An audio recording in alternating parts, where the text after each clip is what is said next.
Good day, everyone. Welcome to Canadian music in the 80s and 90s and more. Hope you like what you see. If you do, please subscribe.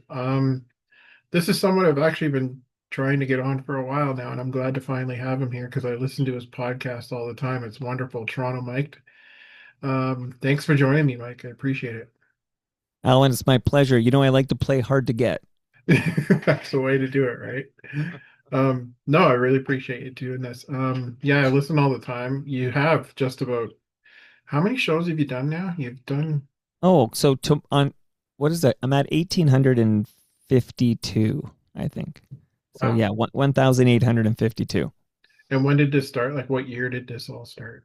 August 2012. So we're, 2012. we're going back a good what is that? Do the math for me. That's tough. 14 years almost. Yeah. Yeah. 14 years this year. Wow. That's amazing.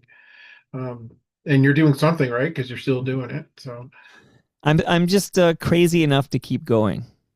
and what was your background before you got started in this? Like, did you work in radio before or? No, no, never worked a day in radio. My background was basically I was a senior manager of digital marketing for B2B software companies. Like I did Okay. that forever, like from the time that was invented until 2018. And then along the way, because I'm a curious cat, I started a blog like in 2000 and no, in 1999 I started a personal homepage and it morphed into a blog in 2002. And then suddenly in 2006, podcasting started to like emerge. Apple in iTunes they added podcasts, and I technically produced Humble and Fred's podcast in Mhm. 2006, December 2006. So that's the first time I was involved in a podcast, and I never had the courage to speak into a microphone until August 2012. And we haven't been able to stop you since. And that's, Yeah, that's, you know, I haven't shut up since August 2012. so you must have learned a lot working with like veterans like Humble and Fred to get started. Well, the main thing I learned from them is how to bake in sponsor mentions into your show. So like I learned Right. how to like weave it in without stopping. Although the ironic thing is they now stop down for an ad break, which I'm still like allergic to. But the other Yeah. thing I learned from those guys is that they did it live to tape because they had all that radio experience. And that's when I realized, okay, we're gonna like you're doing it now, but like I'm gonna do the intro live with the music's all live, the whole conversation is live. I'm gonna play you out with the music live, and then that's gonna be the podcast. There's zero editing in a typical Toronto Mic'd episode. I know that's what I love about it. I love the fact that you're hearing the unfiltered conversations you're having with your guests, and anything goes. If you get off subject a little by, so be it. But you always wind up getting back on what the subject's about, Well, which is not all the time, but I got better at that as I did it. Like I used to go on a tangent, and I never got back to the original point. But now it's like I take a mental note, come back here after your tangent. I got a lot better at that as I worked on it. I love your podcast. I listen every day. I think it's fantastic. And it's great to actually talk to you finally. Who do you remember who your first guest was? Well, that's it. The first like 30 episodes or so weren't guest related. It was me and a co-host would talk about what's going Right. on in the world. I started introducing some guests, nobody particularly famous, but I would grab somebody nearby and interview them just to put in reps. And I don't know when I got my first Toronto Mic'd episode as it is now, but I think it was probably like Freddie P from Humble and Fred who Okay. came over for like early 30s, like I don't know, 34. And then we did an episode, and then you had Humble Howard over, and then I'd have Bingo Bob over, and then I'd have Right. like people related to the show, like I don't know, Jeff Merrick, for example. And then Yeah. next thing you know, it is like, oh, this is what Toronto Mike does, and then you just roll with it. Because you've had a lot of not just Toronto legends, because you're a Toronto force. You've had lots of like just amazing Canadian legends on your show as well. Like I've interviewed Blair Packham. You've had him on your show. He's probably one of the best guests you could ever have because he never stops talking, which is great.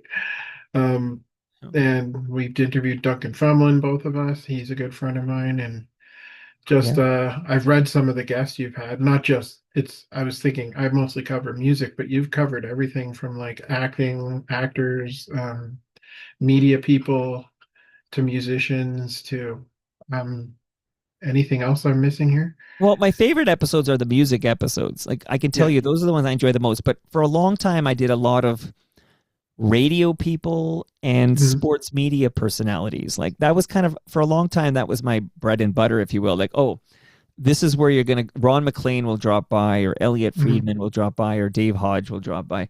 A lot of that. But yeah, lately, like the most exciting episodes, like we're recording on a Wednesday, and I'm gonna drop my next episode is going to be Gordy Johnson from Big Sugar. Oh, Like, amazing. so now that's my new, I mentioned to you before we press record, you mentioned Duncan Fremlin. Well, he came over with Sean Cullen, and it was a great episode talking about Stompin' Tom Connors. But then 2 days later, I had Dave Bedini in the basement from the Real Statics, and he has a fascinating link to the Stompin' Tom Connors comeback of the mid to late 80s. So, like, all these musician pieces, they all kind of fit together, and I love it. And if they'll talk to me, not everybody, I noticed the low hanging fruit has fallen. So now I feel like I'm working extra hard to get these, newbies. But I did just get Simone Denny over, and she was part of that Chris Shepard dance act. Okay. Do you remember Love Inc? I do. Yeah. You're a superstar. That's my And only singing you're ever going to hear. But, now I'm into like, I'm trying to get Liberty Silver to come by, like right. these kind of, I'm trying to get who am I working on? Dream Warriors. I want the Dream Oh, Warriors, okay. Capital Q and King Lou. So it's not just rock, it's all over the place. No, it's great. And it's not just, Toronto legends, it's No, Canadian legends, period. But a lot of them happen absolutely. to live in Toronto, I guess, so that helps a lot. So Except as Alfie Zappacosta lives in Edmonton. I want the people to know that. I had to Zoom with him in Edmonton, Alberta. he was my first big interview, actually. Is that right? Yeah, Alfie Zappacosta? he came to Charlottetown. I just sent him a Facebook message and he said, "Yeah, come by my sound check. We'll have a chat." I'm just Wait, like, "Okay."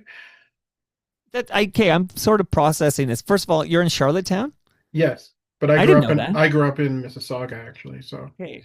but I've All been right. here for 6 years now, so I have a lot of respect for the Toronto thing because I spent Well, most of my life there. what brought you to Prince Edward Island? Work. My wife got a really good job here. Um, my Oh. dad is from here, so I have lots of family here. It wasn't a strange place to move to. I've been coming here for a long time. It's been like a second home, and Toronto is getting kind of expensive for No, I the noticed. Ontario period. I noticed, but how are the winters in Prince Edward Island? Actually, you probably had a worse winter here than we have. This is a bad one. And last year, I think you guys got more snow than we did. It actually hasn't been that bad. Is there good biking trails in Prince Edward Island? Yes, there's a trail called the Confederation Trail. It basically used to be the railroad that ran across the entire Prince Edward Island. It's a beautiful trail. You can go from tip to tip on PEI just by How biking many there. kilometers is it tip to tip? I'd say about in the neighborhood of 300 kilometers. Okay, so that's I don't go over, well, 130 is about my limit, I think, for a bike ride actually. 130 kilometers. You should come here and make a trip of it. Well, listen, I've been there with the family. I think it was just before the pandemic. I think it was 2019 I was there. Mhm. And like loved it. I'm still tasting that cow's ice cream, right? Like I loved it. And It's I loved fantastic. I loved it. Shout out to Anne of Green Gables. And I would love at some point I'd love to come back and do like to bike Prince Edward Island. Like that Right. sounds amazing. And visit the Stomp and Tom Center since you've been doing the Stomp and Tom thing the past couple of episodes. Do you know what Canadian rock star was born in Prince Edward Island? Well, Haywire. you know what? Haywire. I could, Drop the Needle was a sample from a Haywire song. It absolutely was used on Let Your Backbone Slide by Yep, used Maestro. well, no, no, used on "Drop the Needle," which was the second single from Symphony in Effect. So, "Drop the Needle," Yeah. and that came from "Dance Desire." Yes, that's right. But That's the the guy I'm original. thinking of, who's from Prince Edward Island, because this band comes up a lot on Toronto Mike, Chris Murphy from Oh, Sloan. Oh, I thought they were from Halifax. Well, they are no, they are from Halifax, but Chris Murphy's from Prince Edward Island, and then they moved at some point to Nova Scotia when he was a kid. But he's from Prince Edward Island. Okay. Well, I mean, as you know, probably the Maritimes is a really hotbed for good music. And in the 90s, I had a real surge. I like to cover stuff like that because I Well, do you remember. want to talk about that? Because I just had Tara Sloan over here. You know Okay. what? Yeah. I say that, but actually, as I remember, at the last minute, because of weather, she asked if we could do it on Zoom. I tried, like, I know you got to, when you're living in Prince Edward Island, I think you have to do a lot of Zooms, but I I try to do. get people in the basement because this is Toronto, for goodness sakes. You know, a lot of people are here.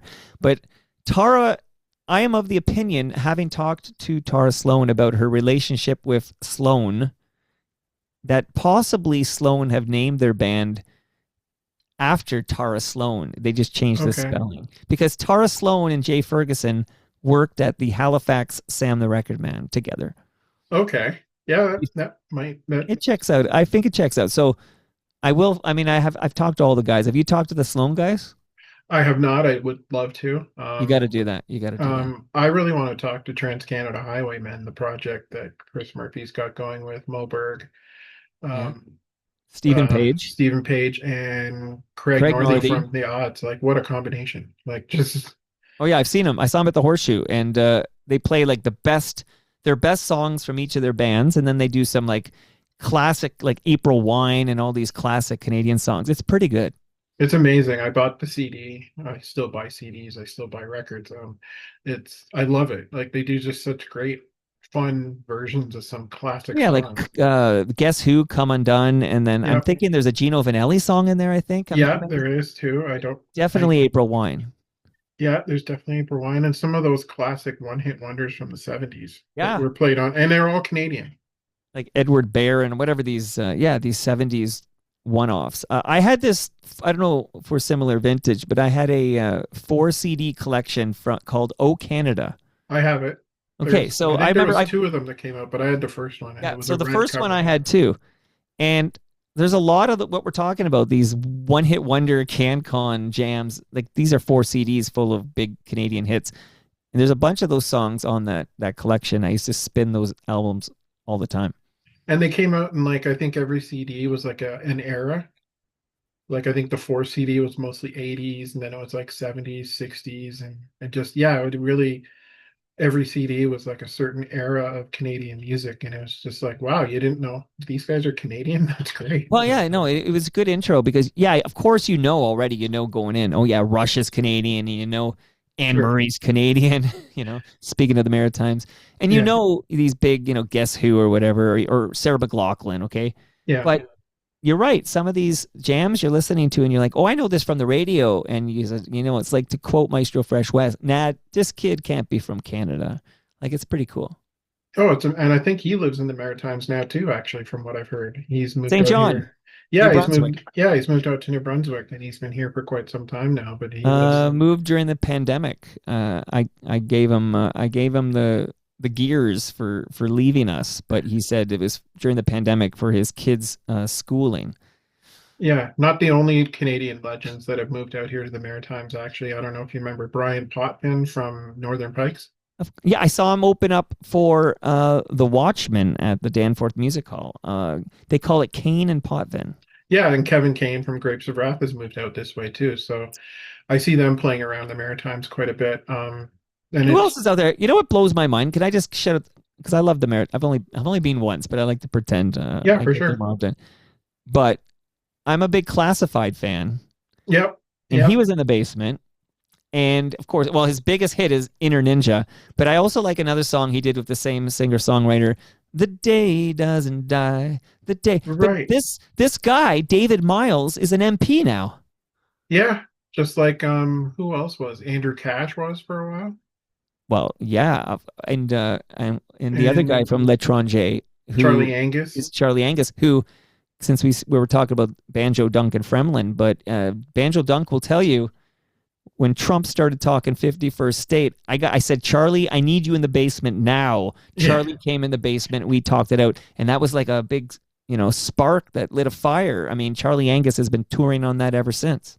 That's what I love about your podcast because I don't think anything goes on your podcast. It's Yeah. great. Like, I mean, you can talk about anything and everything, and you do. And it's like I said, I love the fact that it's unscripted, and it can go off in any direction. And I love that. And that's why I do here. I don't edit. I like, if someone like yourself who's been doing this for so long wants to talk for the next half an hour, you go right ahead. You know, I'll tell you all my my Sloan theories. Love those guys. I think Sloan is the most under. I'm going to say this. It's going to be, maybe it's a hot take. I don't know, but the most underappreciated band this country's ever produced is Sloan. oh, they're fantastic. I actually, before I moved here, we went to see the Rolling Stones up at Burroughs Creek, and it was close to Canada Day. Anyway, Sloan was on that bill as well, Okay. and I think they were the best band of the day. They I they wouldn't argue with you. they got up, they didn't do anything but play their hits. Like they knew everyone there wasn't looking to hear like songs they didn't know, so they just got on stage and for an hour and a half they played every song you would ever know by Sloan and heard on the radio back in the 90s. And it Hey, was fantastic. Like, I mean, I thought they were better than the Rolling Stones. I it's funny really because did. I just teased that my next guest is Gordy Johnson from Big Sugar, and a big moment was Big Sugar opened for Rolling Stones as well. Like, it's fun to track down these Canadian artists who opened for the Stones when the Stones came to Canada. Funny enough, actually, I'm a huge Big Sugar fan as well. I've seen them about 3 or 4 times back in the 90s, but their album 500 Pounds, Yeah, the drummer on that record was a guy named Al Cross. I saw that Al Cross, right? Just like Yeah, Alan Cross. Yeah. Al Cross was playing drums for Duncan Fremlin on February 9th at the Horseshoe. See, you and I have a lot in common because that's the stuff I like to hook to my veins. Like, let's talk about what a small freaking world this is, what a small industry, how it It all is. connects. It is. It's amazing how some people are connected. Like, I mean, I was amazed when Duncan brought Douglas John Cameron into the band because I knew Mona with the Children Me very too. well. I Me have too. like 3 copies of it. I have the single, I have the record, I have the tape of all things. No, it affected me too when it first came out, and I never forgot that song. And it was wild because Duncan brought Douglas, John Douglas Cameron. What's the full name? Douglas John Cameron. Douglas John. I got it inverted. Brought him over, and I couldn't believe, oh, there's the Mona and with the children guy. Like, that was amazing to me. I agree. Oh, it was a Yeah. big hit. I remember it getting played all the time on Much Music and stuff like that. Yeah. Did you have anything to do, or did you get involved in the CFNY documentary that just came out? Well, I'm only involved in that I cover it like a journalist. Okay. I've been doing a lot of Right. coverage on it. But so I think I might be the only place in the world where you can find an in-depth conversation with the director of that documentary. Like, I don't think so. I mean, you could prove me wrong, go Google it or whatever. But the production company didn't authorize the director to talk about the doc, believe it or not. There's a lot of muck going on there. But Hmm. I'm not one to follow such rules. These rules don't apply to me, Alan. So I Yeah. reached out to Matt, and his name's Matt Schichter, and we talked for like an hour, and it was kind of fascinating to find out. Okay, when you delivered a 90-minute version, and then they needed a 60-minute version, you delivered that, and then I got to watch both versions, and then I got to Yeah. see what did TVO air, TV Ontario here, and then compare the versions, and then have discussions about that. So I've been all over the doc just because I love to cover that station, CFNY. Well, the only thing I love the documentary, don't get me wrong. I also love the Much Music documentary that went across the country because it came here to Charlottetown as well.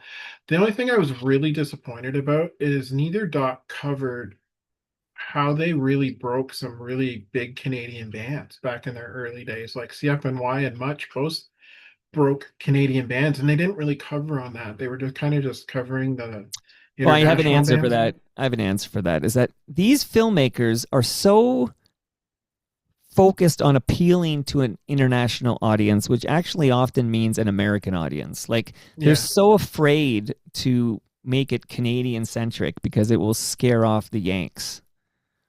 Yeah, I'm But I not will afraid say, to.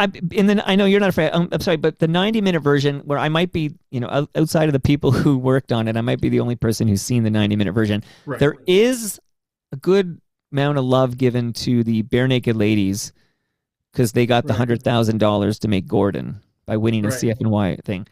And there was a bit about Billy Talent, a little bit about Billy Talent because Yeah. he worked there. Ben worked there. And there's a bit more about Blue Rodeo because I believe CFNY was the first station to play Blue Rodeo. Yeah, I would agree with that. And of course, Much Music was probably one of the first to play their videos as well. So, Oh, and that's Michelle McAdory. So the beautiful face from the Try video, which was right. everything for Blue Rodeo, is a woman named Michelle McAdory who was Hmm. dating Greg Keeler at the time, but was the lead singer of a band called Crash Vegas. Oh, amazing band. Yeah. So, and that Colin Cripps was in that band, but Colin Cripps was also in, well, now he's in Blue Rodeo, but he Yeah. was also in Junk House, who I freaking love, and Okay. he was in Spoons for a little bit, but Okay. he was Kathleen Edwards' husband for several years, and then she Wow. I she didn't left know him that. for Bon Iver. Wow. I did not know that. See, you're giving me stuff. I thought I was a nerd here about Canadian Oh, music, but you know no, as much as I do, if not more, and it's great to talk to you about that. love Michelle McAdory. Yeah, is she related to Bob? She's the niece of Bob McAdory from 1050 Chum and Global TV. Yeah, I remember he was one of my favorite entertainment reporters Yeah, back in the he day. was Like, great. yeah, he used to talk about when he used to be on the radio on 1050 Chum and used to sneak in Hank Williams records once in a Okay, while. yeah. No, he gone too soon, but yeah, Bob McAdory was one of my favorite guys too to watch doing entertainment on and he would do it like Elaine Loring. Do you remember this name? Yep, Elaine I do Loring? remember that name. Yeah. I now follow her on Facebook, but I invited her over and she seemed kind of hesitant, so I didn't want to bother her too much, but maybe one day. Yeah, like I'm blown away at who I've been able to interview, period. Like, I mean, Okay, I've give been me your favorites. Rick Emmett. Um, Oh yeah. I can't believe I got to Triumph. talk That's to him amazing. still. Well, I mean, I grew up in Mississauga. I used to actually see him in the grocery store once in a while, but Yeah. But and but I there's a big Blair Packham connection to Rick Emmett. yeah, well, that's how I got to interview Rick. Blair was a big help in that. He told me Rick had a book coming out, so he'd probably be doing a lot of press.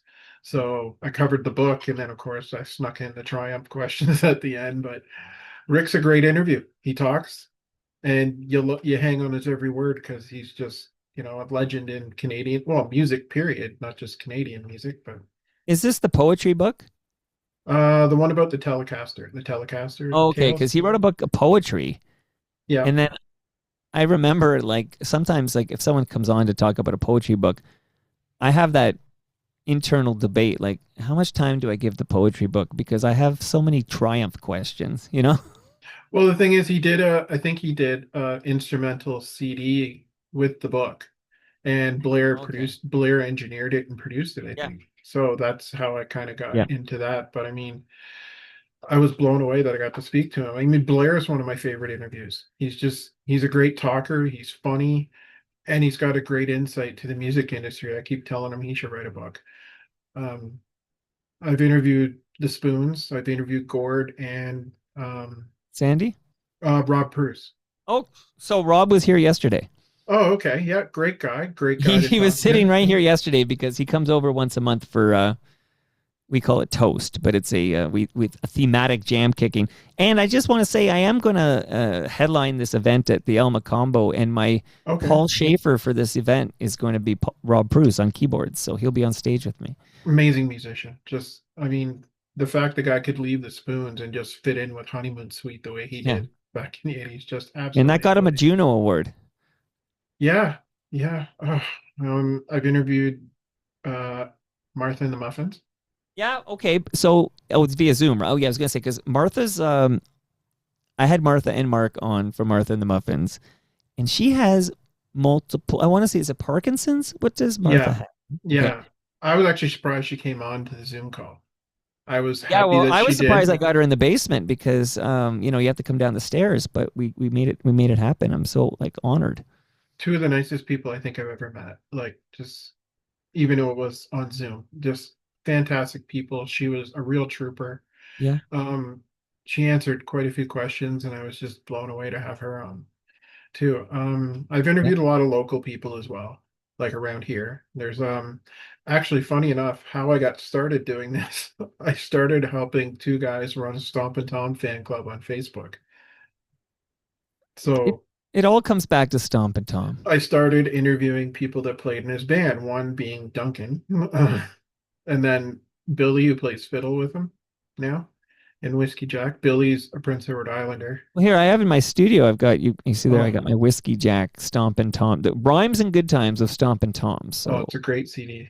Um, yeah, but I've been going to see Whiskey Jack for quite some time as well, just seeing them do their Stomp and Tom shows. And it just, when I started helping these two guys with the fan club, I'm like, I'm just going to start interviewing guys that played in his band amazing. for the Facebook group because I didn't know what else to contribute. So I started doing that, and then I started doing this on my own.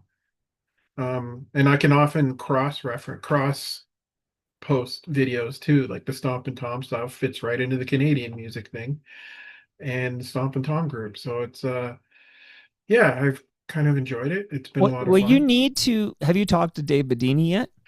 I want to, I just can't nail down a time where him and I are Right. available at the same time, but I have spoken with him through emails and stuff like Okay. that. Because his Um, story, like, because he was here last week, and I just got the story fresh. But his story about finding Stomp and Tom, who was well retired, he was yeah, done, and basically convincing Stomp and Tom that the country needed him. He needed to come back, and then all of a sudden, guys like me are seeing. Margo's got the cargo and Reg's got the rig. Like we're watching Stomp and Tom videos on Much Music. like what Like a different time that was. Like, I mean, because he was in heavy rotation on Much yeah, Music back then. big I think time. he was even on the charts. Well, He was that on, song there's a song that was like right there with me. I'd be watching that just alongside I'm an Adult Now or yep. Oh, Maestro Fresh West, whatever. but that's what I loved about Much back then in general, because you'd think all those Canadian artists are superstars, just like Springsteen and Madonna were. Yeah. You Well, you know, said the Spoons. You talked about having Gore Depp and Rob Bruce on, and one of my pet peeves about the CFNY doc. I know we moved on quickly from that, but one of my pet peeves is that they're so excited about OMD and they're going on about Buzzcocks, whatever. They're all about oh, they had what's Simple Minds on as Simple Mind, yeah, well. Jim Kerr, Yeah, right. Like they're all about Jim Kerr, but there's no love for a huge Burlington band that they helped break. yeah, Spoons, like and I know for a fact they interviewed Sandy Horn for that documentary, but left her on the yeah. cutting room floor. Like I feel like what Spoons is too Canadian. Americans don't know the band, but Americans know Simple Minds because Americans have seen Breakfast Club. Oh, of course. The other thing that, what about a band like Skinny Puppy? Oh, shout out to Chris Shepard. And did you know, like one of the biggest, um, Nine Inch Nails, Trent Reznor was a huge fan of Skinny Puppy. Like they You would can not hear it, exist yeah. were it not for them. And they were You're right, but Canadian. Like, Skinny Puppy was only played on CFNY during the late night live airs. Like they didn't exactly. make it into the daytime rotation.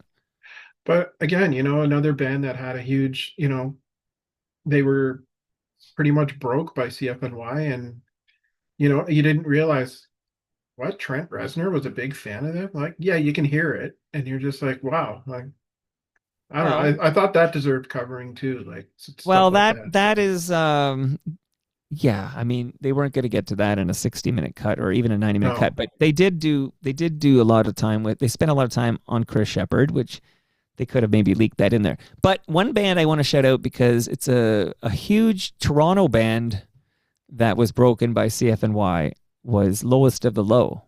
right, Like they right. played so many singles from Shakespeare My Butt. Yep, yep. And they And played I they mean played the yours Horseshoe a truly. lot too. They were Oh at the God, yeah, Horseshoe. yeah. Lee's Palace, Horseshoe Tavern. Yeah, I mean, they're still going strong. Well, Stephen Stanley's not in the band anymore, but right. Ron Hawkins is still going strong. But yeah, like I'm listening to CFNY in the early '90s and hearing these songs. Bleed a Little While Tonight, just Rosie and Gray, which is my closing theme on Toronto Mic'd.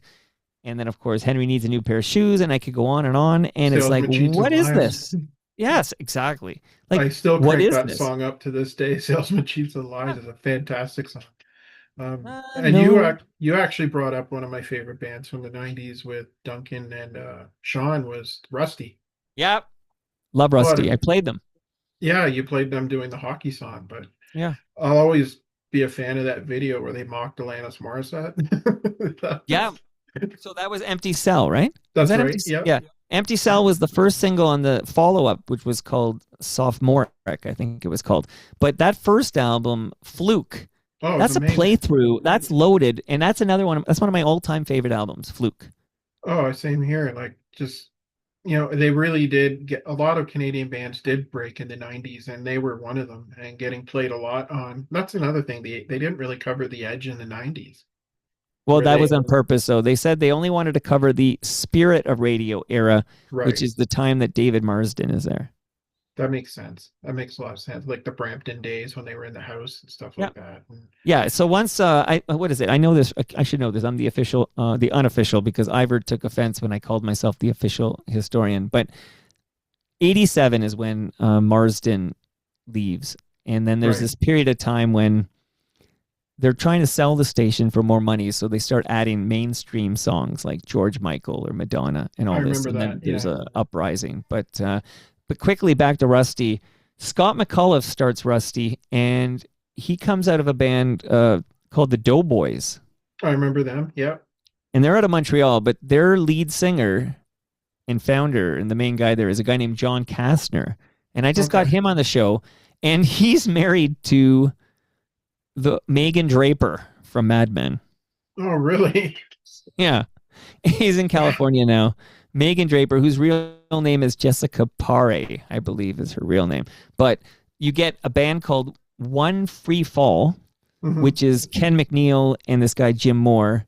You take that band and you merge it with Scotty Mac, I call him, but Scott McAuliffe, who comes out of Doughboys, and Mhm. that's what creates here in Toronto. That's what creates Rusty.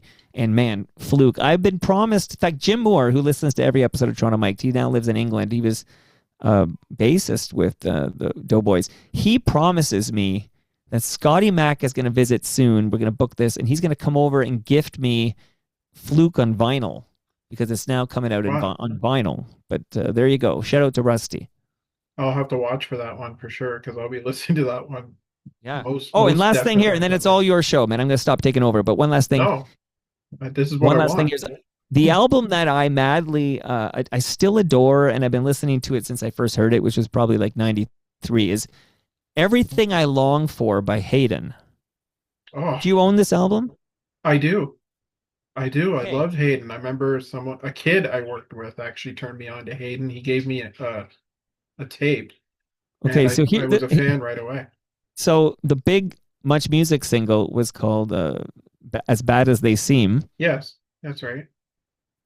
Filmed at the Rivoli, by the way, here on Queen Street. But Hayden, I love that album. Played it like crazy. I wrote him a snail mail in the mid '90s to tell him I love this album and I loved every cut on Everything I Long For. He kind of changed the sound, and I would always be like, "Oh, I really want you to stick to that sound. That's what I want." But he evolved as a songwriter and became more ethereal. Right. He changed. These are big words, okay?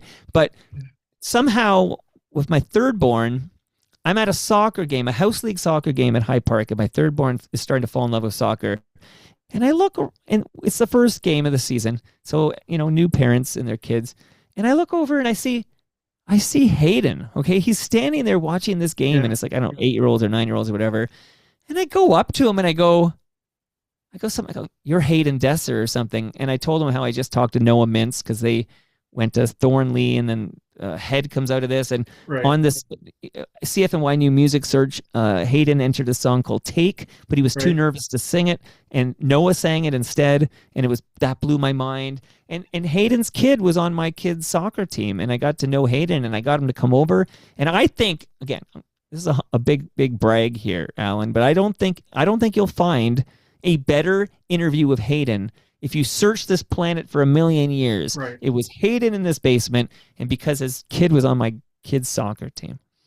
Wow. Okay, your turn now. I'm gonna stop. You drive the convo. I feel I've taken over. No, this is what I wanted. This is what I No wanted. wonder Blair likes this show. Yeah, Anyway, the other thing that you guys touched on a little bit that I wanted to touch on is the I believe Mike Bullard didn't get a lot of credit for what he was doing in the 90s for Canadian industry because he had musicians from Canada, he promoted the film industry, he promoted the TV industry on his show, and he was making a good go of it there for a while, and I don't think he gets enough credit for that. Hey, does your show allow swearing? You can, yep. I don't want to offend anybody. I never know. Okay. No, no. So you've hit a nerve because the late Mike Bullard was a fucking psychopath who threatened my life several times. Oh, I'm sorry to hear that. So I'm telling you now, if you want me to start, if you're looking for kind words about Bullard's contribution to the Canadian music scene, you're going to have to talk to Blair Packham about that one. Right. Psychopath. No, harass. I was talking to police. That man made my life very difficult for a period of time because he decided to target me and threaten me, and I had to block him everywhere, and I had to worry about this loony bin coming after me. No, Mike Bullard, who is dead, so this threat no longer exists. Sure, maybe he had on these cool bands, but fuck that guy. Oh, I'm sorry to hear that. I didn't mean to touch No, on it's your okay. It's okay. I just had to make sure I could swear before I went off on the dead. Well, the thing I loved is that I used to go get into the audience of his show whenever there was a band I liked. His audience coordinators used to sneak me in there. Okay, good for that. That's good because the music's beautiful, but yeah.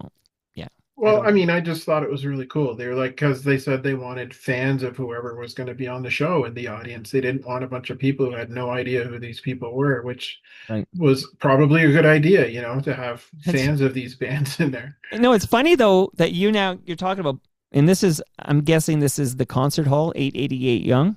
Yeah, the old Masonic Temple. Yeah. Right. It's funny because I was in the audience to see Conan O'Brien in 2003 when he was at the Winter Garden Theater, and his musical guest for the show I watched recorded was Stompin' Tom Connors. Wow, that always gets back to Stompin' Tom again, doesn't it? Yeah, and he sang the hockey song. Of course. Yeah. Which, yeah, and I remember thinking, oh, this song talks about, I can't remember, it talked about, was it Detroit and Toronto in the Stanley Cup final or something? And it might have been New Jersey or something like that. I think I remember. I saw that episode and I was like, "Oh, did he?" Yeah. Why is Stompin' Tom on an American television show? I couldn't believe that for starters. Well, because the show was in Toronto, and I remember Ron James was the second guest. Adam Sandler was the first guest, but then I think Jim Carrey was on it too. Yeah, one day probably. Yeah. So my show though, Ron James came on. And it's funny because I become a good friend of Ron. Speaking of the Maritimes, I become good buds with Ron James. Like I produced another show. I put him on yesterday, literally yesterday. I put him on a show I produce, and I chat with him often. I saw him perform live in December. Yeah, I become a big Ron James bud. Oh, I've met him before as well. I actually did work at the local community station in Mississauga. Which was owned by a big corporation, which you probably know the name, but I don't want to really give them too much attention. Does it start with R? It does start with R, but I learned a lot of TV production through there just by volunteering my time there, sports, entertainment. And I remember. Did you work with Carolyn Cameron, or no? Was that? I mean, I'm trying to think of some people I've had on worked at Mississauga Cable 10 stuff. Like, maybe she was later. Oh, yeah, she's been over. Yeah. Yeah, Farah Nasser I worked with. Pooja Honda. I've met her because I met her at speaking of Simone Denny, I met Pooja at a Electric Circus 30th anniversary night, and Simone Denny was the special guest singer. Francis D'Souza and I were good friends for a while. I know of. I never talked to him, but I definitely remember him from City TV. Yeah. And I found out working with him that we went to the same high school. So okay, Sean Majumder went to my high school. There's a big name for you, who I'd really like to get on the show someday. Gurdeep Ahluwalia, who hosts the morning show. Yeah, I worked with him. I know him pretty well too. Tried to get him on, and Rogers. Oh, am I allowed to say that name? They basically refused him permission to come on. I worked with Jason Agnew over the years. Oh, I've known him since he was in high school at Bishop Allen Academy. Yeah, I know him a Yeah, long time. I worked with him for a while. Hey, shout out to Bite TV. Yeah, well, he worked on a show we did called Daytime. So he hosted Sounds, that for a little while. yeah, he does. He's like a go-to host guy. He has a trivia show Sunday mornings on 1010 here in Toronto. Yeah, he's But fantastic. I love him. he's the was the wrestling guy, live Yeah, audio he's a wrestling. big wrestling guy. Um, but yeah, a lot of people I worked with, though, I did that for 20 years volunteering there. Okay, And good. I've always gotten a kick out of seeing the people that I worked with move on to bigger things, whether it be on air, behind the scenes. He was Um, my brother's bud in high school. That's how I knew him because I have a my brother's the same age. They were born in '78, and they were friends in high school. And another friend from that same high school class in Etobicoke, this um, what did I call it again? Bishop Allen Academy, I guess it was called, but is Justin Rutledge, who is a great really? Canadian musician. Yeah. Yeah. Oh, wow. I And thought also, that Justin is Dave Hodges' favorite musician of all time. really, I didn't know that. You got to listen to Toronto Mike for these tidbits. Yeah, I usually put it on when I'm at work and there's not much going on, and I Oh. keep it on in the background, and I just, like I said, I love listening to it. It's You have the most eclectic guests, I think, too. And Jason Um, Agnew, huge Bare Naked Ladies fan from back in the day. He used to go on those cruises, like those yeah, that's Bare right Naked too. Ladies cruises. I was a big fan of the trivia show when I was back in Ontario, but I can't call in and win anymore because I don't live in Ontario anymore. So, but that's okay. Are you familiar with Ed Sousa? Yeah, he came over. You can't miss his hat. But No. he came over and then you know what happened was I had Midge Year on the show. So Midge Year from Ultravox. And Midge was going to play the Elma combo where I'm playing on May 21st. Get your tickets now. But Okay. Midge Year was doing was doing a concert. And then I believe, I hope I don't have my stories mixed up. I believe it was Ed's 60th birthday party at the same place at the same time or Mhm. something. So I was there. Like I crashed the party. I watched Mid Year and met Ed. And then I said, Ed, you got to come over and answer my questions because I got to talk about this, all these 80s bands that are playing at the bowling alley in Mississauga. Mhm. And he did. He came over and yeah, he books Spoons all the time. He books Honeymoon Suite all the time. Right. He's He's had Strange Haywire on there Advance. too. Yeah, Haywire's been over there. Lee Aaron. Yep, who I've interviewed as well. She was one of Yeah. my favorite interviews. She actually put me on her guest list when she came to Moncton. Oh, wow. So that was something I never thought I'd She's a get. Karen. You know this, right? She's a Karen. I didn't. Yeah, I because didn't Lee know that. Aaron was the name of the band. Oh, really? And she just sort of like Alice Cooper, kept the name of the band. That's cool. Who else? Oh, yeah, I've interviewed Ed about the Yeah, bowling alley shows and the right. charity stuff that he does. Oh, And the Ronald McDonald House. yeah, and I've actually interviewed Mid-Year twice myself, Oh my, get out of here. which is was huge for me. I couldn't believe I was talking to that man. And I know there's a lot of people I know that don't even know who he was, but the second I say, do they know it's Christmas? Oh, okay, I know that. That's right. I'm watching this HBO show and it's called Industry. And there was this kind of intense end of an episode set to the song Vienna by Ultravox. And it was like a perfect needle drop. I'm telling you, that song, man, that's a hauntingly beautiful song, Vienna.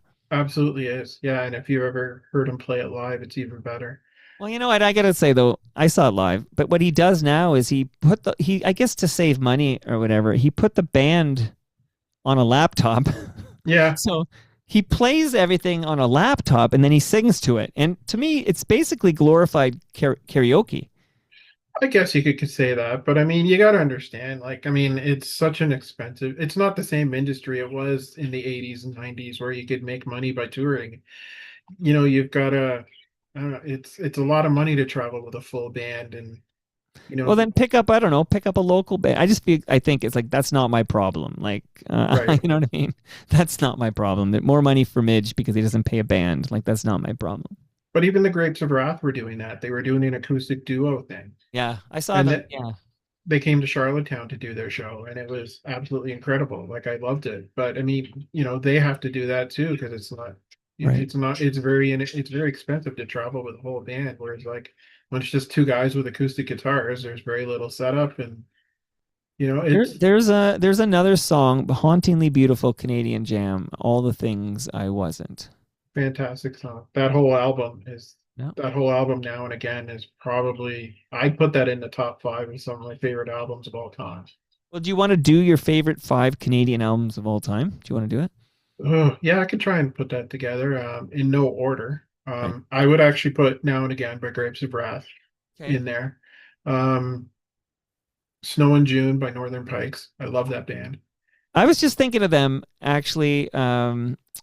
What's the? Give me a second to try to remember the. What's the song? There's a song. It's gonna. You know what? I know you don't edit, so I'm just gonna sound like an idiot. But there's a song No, that'll come to me later. But there's a bunch of big hits from that band that I do adore. Yeah. She Ain't Pretty, No, it Teen wasn't my. Land, No, keep going. Kiss Me You Fool. No, keep going. It was a big Um, hit earlier than like She's a Girl with a Problem and all that. okay. When Your Hopes Go Astray. Nope. See, I could Um, Google this, but I'm gonna make you name more. You okay. keep going. Um, yeah, not Teen Land. Oh, Nope. the things I do for money. There it is. Is that Yeah, the one? that's the Yeah. one. Oh, The things I fantastic do for song. money, I'll never understand. Yep. Used to be yeah, that's the jam. Couldn't remember the damn title though to save my life there. I'd also have to put 5 Days in May by Blue Rodeo. Like, it's a Canadian classic. Like, I mean, is there a song on that album that isn't great? But what are your thoughts on huge, like bigger Canadian bands like the Tragically Hip? Fantastic. I love the I wonder Tragically if Hip. they'd make your top five. Up to Here would probably make that. Yeah, I love love that that one. record, and I'm putting a Stomp and Tom album in there because I feel I learned a lot about Canadian history through Tom. Okay. The My Stomping Grounds album, I think every Canadian should own it. I mean, there's a song about Will Carter, who no one would know about if it wasn't for Stompin' Tom. He wrote a song about Lot May, the pilot from World War I, that no one really knew about. He did that song called Name the Capitals, which he told everybody the Right. capitals of our country. Like, I mean, that it's just a fantastic record. It really is a Canadian history lesson. If you don't have it, I recommend listening to it. But Honestly. top five. But I haven't put anything in by my favorite Canadian band, which was Spirit of the West. Oh, geez. Okay. I did talk to the drummer and the manager, Vince Didtrick. Yes, Vince did. I have talked to him as well, and you don't realize the people he's played for. He played with Sue Medley. Yeah. He's been on Super Dave, which is even better. Um, Do you know who was Super Dave's driver when he was filming in Aging Court Scarborough here? I did not know. It was Tyler Stewart. Really, I did not know that. That's amazing. Yeah. Yeah. But yeah, Spirit of the West I've seen over 20 times. Wow. I actually became kind of friends with them. Vince actually set up that I proposed to my wife at one of their shows. That's amazing. But Yeah. that's so it's funny. I mentioned hip. We lost Gord so soon. We lost John Mann so freaking far too soon. Great band, and I love that song. So political. Oh, it's a fantastic song. Everyone talks about Home for a Rest, Yeah. but Political is probably one, and Venice is Sinking is one of my Yeah. favorites of all time. Beautiful music. But here's the funny thing. I mentioned this to a lot of people. Do you realize in the same year we lost Rush, The Tragically Hip, and Spirit of the West? No, I actually do realize that. But yeah, that's all three bands. Yeah, that's And I put Spirit of the West in that grouping because I think they were as important to Canada as any of those other two. the most shocking thing about Spirit of the West is that they were from Western Canada because they presented as a maritime style band. Yeah. But I mean they did a lot of Toronto stuff. I remember seeing them at an anniversary show for the Horseshoe. They played there 3 nights in a row. I remember seeing them at Lee's Palace. They were everywhere. Like, I mean, I used to see them whenever they came to the Toronto area. I went to see them. That's why I saw them so many times, and I got to know them as people, and they were fantastic people as well. And they know everybody too. They know everybody from the odds to, Yep. they're friends with everybody on the list. 5440. 5440. Name all the Vancouver bands. And they know a lot of the Ontario bands too. They were friends with Blue Rodeo. Yeah. Just they're just fantastic people. They're friends with Great Big Sea. They've toured with them, two ends of the country right there. So Love um, Great Big. I've Yeah. always thought they were an underrated band. They did have a documentary. I don't know if you saw it. It was it's available on YouTube. It's called Spirit Unforgettable. I have to look it up because I would watch that. I would watch that. I think you should. It's fantastic. There's interviews with the Odds. There's interviews with Paul Hyde from the Of course. Rock Payolas and Hide. because he produced their first record. Um, You've got the eyes of a that's stranger. that's right. And Bob Rock, of course, started in that band as well. Who's Bob Rock.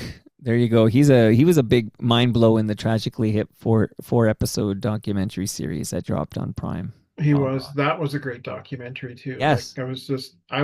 I was really enjoying the early years when they touched on all the early years before, when they were still in Kingston and stuff like that and trying Yeah. to break through. It was absolutely amazing. Um, but Yes. stuff I didn't know. I didn't know that story about being offered the Tower Records thing. I wasn't aware of that either. That was a mind blow. Great documentary. And Alan, this chat was great because I feel like we could hook up and just chat for 45 minutes about Canadian music whenever you want. Well, we should do a part two then. Okay. And if you'd ever like me to be on your show, I'd be happy to. Yeah, you can have Blair's spot. We do a quarterly thing called Rewinder. I feel like it should be Alan and Toronto Mike, and we'll boot Blair. You let me know. Um, I'll put some fun stuff in the link in the description of this video, some links to your stuff, and Oh, amazing. we'll go from there. And hopefully to talk to you again sometime. This is great. Like we could go Well, on listen, forever, thank couldn't you we? for listening. Like you said such kind things about my podcast, and then, you drop some big names on me. And I mean, you talked to Midgear twice, okay? Yeah. I thought I was lucky man to get him one time. You had him twice. So, I would say keep doing what you're doing because you got the spirit in you. And, any friend of Rick Emmett, any friend of Blair Packham is a friend of mine. Amazing. Great to talk to you, sir. I appreciate your time. All right. Peace and love to Alan Dalton. Yes. Thank you very much, Mike.